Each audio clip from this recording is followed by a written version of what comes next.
Well, this is the season of debates. As we know, if you've watched any of them, how can you not help but watch them whether you want to or not? So I thought it'd be appropriate to do a little tutoring on the presidency, okay, by quoting some presidents and see if you can know who they might be. So, to get us warmed up,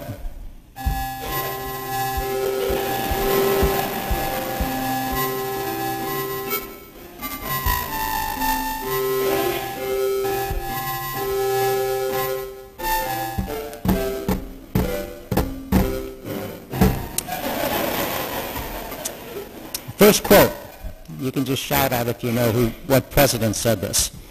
I am not a crook. Nixon, Richard Nixon. I didn't inhale and I never tried it again. Bill Clinton. Rarely is the question asked, is our children listening?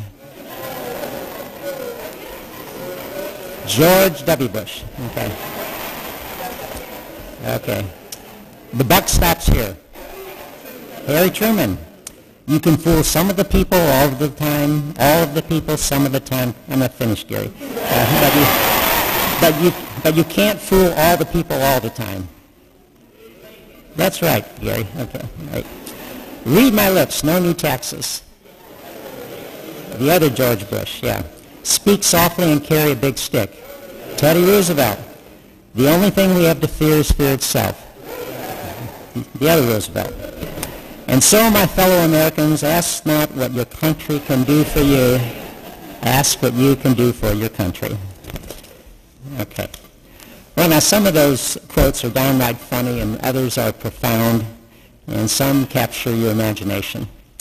And for people of my generation, the stirring words of John F. Kennedy, ask not what your country can do for you. Ask what you can do for your country. Caught on like wildfire, at least for those of us who are young and idealistic. And that call to service would be embodied in programs like the Peace Corps, where men and women of all ages gave of themselves to spread peace across the world by selfless acts of service, often in impoverished parts of the world. Now I wonder if the words of Jesus had a similar effect on people who heard them for the first time. Whoever wishes to be great among you will be your servant. Whoever wishes to be first among you will be the slave of all. For the Son of Man did not come to be served, but to serve and to give his life as a ransom for many. Now I wonder how those words were received by those who first heard them. And I wonder how we receive those same words these 2,000 years later. We've heard them hundreds of times, I'm sure. It's kind of like listening to the lyrics of a well-known song. But what if we were the ones to hear them for the very first time? Would they stir us and impel us to go out and put them into practice? Or would we think, that's a nice thought, not for me? So what would we do? Well, my friends, sometimes we can hear something old in a new way, as though we were hearing it for the first time. Now, it happens when we listen not just with our ears and with our head, but with our heart. Because it's only in the heart that words such as these resonate with any real meaning. If we are to follow Jesus, and that's what we claim to do if we call ourselves Christians, we must do just that. We must follow him and go where he goes. He came not to be served, but to serve. And are we willing to do the same? Well, before commenting further on this, I'd like to share a few things about how Jesus refers to himself. Now, he calls himself the Son of Man, and that's the most commonly used self-description of Jesus. You'll find it some 81 times in the four Gospels. And like many of the rich phrases in Scripture, it has multiple meanings. The Son of Man title is found in the prophetic books of the Hebrew Scriptures. You'll find it in Ezekiel, and you'll find it in the book of Daniel. It's a poetical synonym for man as the ideal man. Many suggest that the meaning that Jesus intended in this self-referential title was simply the human one, or the human being. Jesus was the ideal human. He was born and lived as humans were intended to live before they strayed from their original blessings as beings created in the image and likeness of God. The Son of Man shows us the pattern for every man, for every woman. This is the pattern. Divine conception, ordinary life, betrayal, abandonment, rejection, crucifixion, resurrection, and ascension. The Son of Man, the human one, and therefore all of us, we all go full circle from where we came to where we're going. But we return transformed. So it behooves us to pay attention to each stage of this divine pattern that gets played out in each of our own lives, especially to the here and now, the stage of ordinary life. That's what we know best. That's where we live. That's where what we do can make a difference. So how do we live our ordinary lives? If we wish to conform ourselves to the ideal human being, the Son of Man, we should live as he lived. It's as simple as that. And Jesus told us exactly how to do it. The Son of Man did not come to be served, but to serve. And so back to that. Are we willing to serve?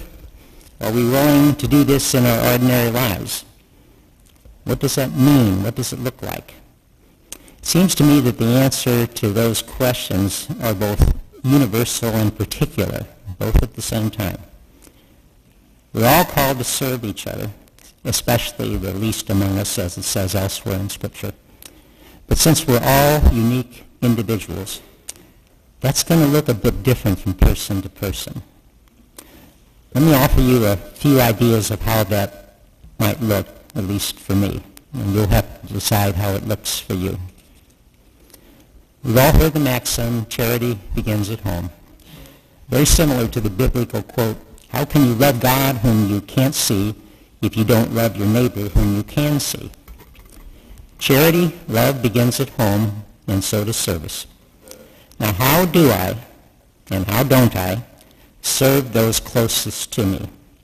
My wife, my husband, my children, for those of you who are students away from home, your roommates, for those my age, your grandchildren, for many of us, your brothers and your sisters, for all of us, your friends, and if I'm a priest or a member of a religious community, my brother priest, sisters, or brothers. How do I serve them? Well, probably the best way I can serve them is to not let familiarity cloud my awareness to their needs. It's all too easy to get so used to a person that we forget to be attentive to their needs. Not just their physical needs, but more importantly, their psychological and their spiritual needs. How attentive are we to their fears, anxieties, their hopes and their dreams, their aspirations? If we don't know a person's needs, how can we possibly serve them? The servant should anticipate the needs of his or her master. You want to see that beautifully stated. Look at Psalm 123. As the eyes of servants look to the hand of their masters, as the eyes of a maidservant to the hand of her mistress, so our eyes look to the Lord our God. And I think most of us here are pretty good folks. If we weren't, we probably wouldn't be here on a Sunday morning. We try to be loving, especially to those that we find it easiest to love. And to the best of our limited ability, I think we try to serve those whom we love.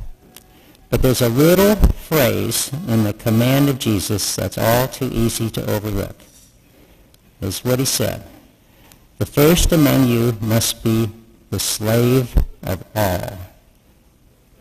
The slave of all. And wait a minute. The slave of all? Do you really mean that? Does that include the jerk who just cut me off in traffic? Or the guy who butted up in front of me in the checkout line at Deerberg's? Or that inconsiderate so-and-so who came down the wrong way in the parking lot to take the space I've been so patiently waiting for? Or that relative of mine who watches that cable news channel I can't stand and is constantly quoting it to me? Yeah. And on and on and on. Do you really mean I have to serve them too? Yep, I'm afraid so. Jesus didn't say we have to like them, or approve of their behavior or ideas, or certainly consent to anything that is unjust or immoral. He just says serve them. And truly serving one does preclude doing anything that's wrong and doesn't contribute to that person's eternal well-being. Example, an abused woman doesn't serve her husband by letting him beat the hell out of her and her kids. That's crazy. And that's not what we mean here. Serving all means smiling at that jerk who just took your parking spot. And more importantly, wishing him well from your heart. And one final thing. There's service that is direct, and that's person to person, and there's service that's indirect. When you stand up for the poor, the immigrant,